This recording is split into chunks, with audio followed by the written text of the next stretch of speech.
To Startup Street, artificial intelligence-based cyber risk management SaaS platform Safe Security has closed a $50 million Series B round led by Sorensen Capital with participation from 8Roads, Telstra Ventures, WTI and all existing investors. This round brings the company's total funding to over $100 million.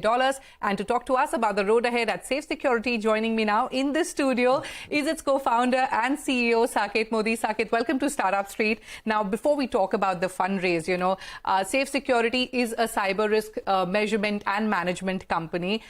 Tell me, how you're working, how you're empowering enterprises, and you work with real-time data. So how are you empowering enterprises, insurance carriers, regulators, all of them mitigate cyber risk? And if you can share some use cases as well. Certainly. Firstly, Shruti, it's an honor to be back here with you. I miss being in person, so this is awesome. Thank you for having me here. It is a very exciting day for us because we think what the problem we are trying to solve, Shruti, is a very fundamental problem that has existed in cybersecurity for a long time.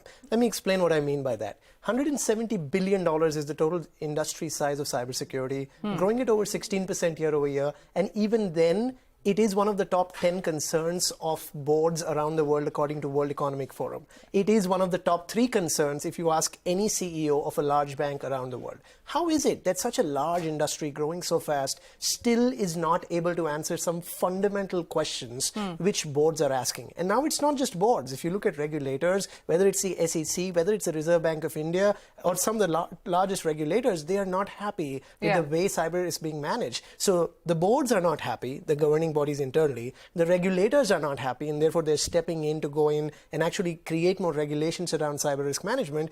And even the people who actually transfer risk and accept risk in most companies, the cyber insurance companies, are not happy because the average premiums went double while the actual coverage came down by around 40% last year. And that's very counterintuitive. So if you think about it, something's fundamentally broken in order to go ahead and actually solve all 3 problems. So and that's where you come in? That's exactly where we come in, on how do you measure and then manage more effectively your cybersecurity risk posture and make things happen. So that's the reason why we've been obviously very fortunate to be growing extremely fast, and at the same time, that's the core of the problem we are solving in terms of how can you use AI and ML and apply that to the data sets that are contextual to your organization with external threat landscape, and it just makes sense out of it. That's what we do at Safe. All right, Saket, let's come to the fundraise now. You've raised $50 million in a tough environment. Take me through the fund allocation plans. How do you plan to spend the fresh funds raised?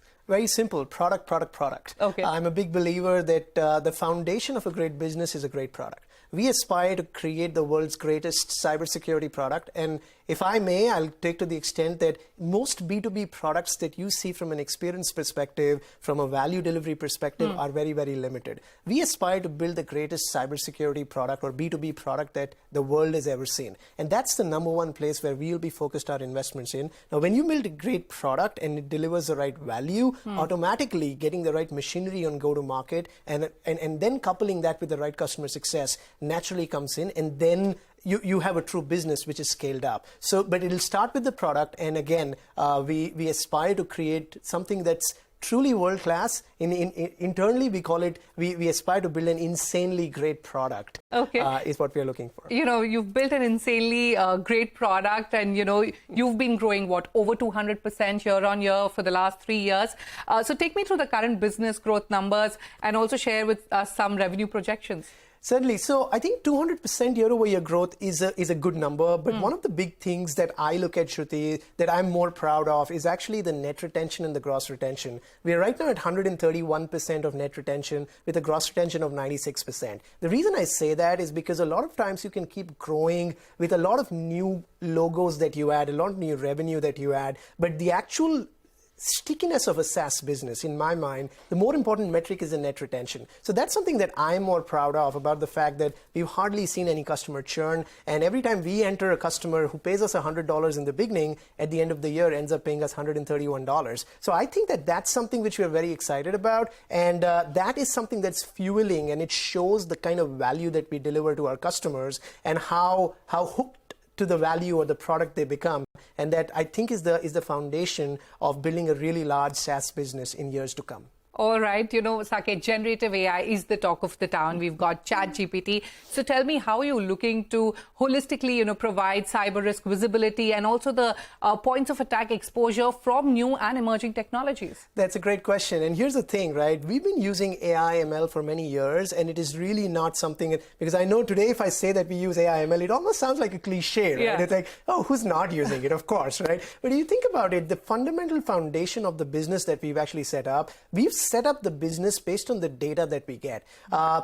We are probably the single largest repository of cybersecurity signals for any cybersecurity vendor on the planet for a particular customer. And let me double click what I mean by that. When we go to an organization, and it's a large bank and a large airport, a large FMCG company, we integrate with their existing cybersecurity product. So we integrate with a CrowdStrike or a Palo Alto Networks or an Okta or a Wiz, et cetera, et cetera. Now, CrowdStrike only knows how secure your endpoints are. Palo Alto Network knows how secure your cloud and network is. What we do is we aggregate all of that. And keep this in mind, generative AI, machine learning, artificial intelligence is only as good as the data that you ingest into it. So what we do in a fundamental way is we're sitting on the largest repository, the most dense cybersecurity signals cloud in the industry. And the possibilities on top of it are endless of what we can do. So whether we create Safe GPT, whether we use machine learning to become better in predicting cyber hacks, it's for years to come and for us to see in the near future. But I would say we can be a true machine learning startup more than a cybersecurity startup as we move forward. All right. Very quickly, if you could answer that, with the current macroeconomic environment that we have, cybersecurity teams are reassessing and evaluating their cybersecurity investments. What new trends are you seeing? I would say that the era of unlimited budget for cybersecurity is over. Today, even cybersecurity is going through scrutiny in terms of, hey, every year, every quarter you've come in and asked me for more funding as a cybersecurity leader. You need to now show me the return on investment for that. And that's exactly what, again, we come in and we help assess the return on investment for security investments. All right. Before I let you go, what are the future focus areas for Safe Security? Talk to me about your top 3 markets and also, the revenue mix coming from India and the under countries and the big plan for Safe Security. So 5 questions. I'll go in the first order, right? I think the revenue mix is obviously almost 70% of our revenue comes from the United States. Okay. And the next 3 countries are India, Australia, and the United Kingdom. So these are 3 countries outside of the US that we are very focused on and we want to double down on with our new funding also. When you talk about the future and where this can go, we actually think we are solving a fundamental problem, which is actually a requirement for 200 countries around the world. Yeah. Depends on how you define countries. But coming back to why I said this is that because of the kind of data that we have, and we don't look at us as a cybersecurity company only because we are a true machine learning plus cybersecurity company, we actually think potentially we can become the world's largest cybersecurity company, coupled with everything we do on data science. So that's how exciting the future looks like. All right, and we wish you the very best for that. Unfortunately, we've run out of time, Thank you, but it was an absolute pleasure, Saket, speaking to you and having you in our studio. It's an honor to be with you here. Thank you. And on What's Brewing today,